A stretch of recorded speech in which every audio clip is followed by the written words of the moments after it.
মানে আব্দুল হামিদ মহোদয় উনি বিদেশ গেলেন চিকিৎসা জন্য, আবার দেশে ফিরলেন। আসলে এই জিনিসটা নিয়ে মানুষের মধ্যে একটা দুয়াশা। আপনি রাষ্ট্রের এই পর্যায়ে থেকে এটাকে নিয়ে কি বলতে চাচ্ছেন? আমি যতদূর জানি ওনার নামে একটা হত্যার মামলা আছে এবং এই বিষয়টা আপনারা তো জানেন এটা আমাদের স্বরাষ্ট্র মন্ত্রণালয় এই বিষয়ে প্রয়োজনীয় সিদ্ধান্ত নেবে। আব্দুল হামিদ সম্পর্কে মামলা মাথায় নিয়ে একজন সাবেক রাষ্ট্রপতি বিদেশে গেছেন, আবার ফিরে আসছেন, তার বিরুদ্ধে এখনো কোনো ব্যবস্থা নেওয়া হয়নি।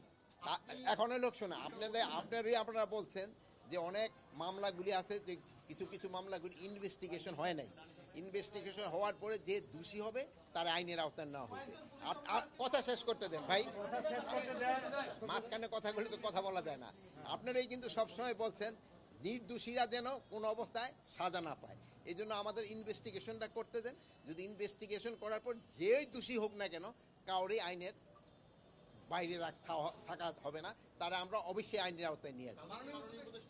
বিষয়টা এরকম যে ফৌজদারি মামলা যাদের বিরুদ্ধে আছে তাদের মধ্যে তদন্তে মোটামুটি রিকোয়েস্ট করছেন, আপনারই বলেন নাই ভাই, হাসতেছেন তো, বলেন আপনারই বলছেন, আপনার কথাই তো আমি রাখতেছি যে তারা ওইভাবে প্রমাণিত না হলে তারা আমি কেন একটা নির্দোষ লোকের কেন তো আমি সাজা দিব? কিন্তু সব একটা নির্দোষ লোকের আমি কেন সাজা দিব? একটা আরে ভাই শেষ করতে দেন, একটা দোষী যে হবে তারা আমরা শাস্তি দিব।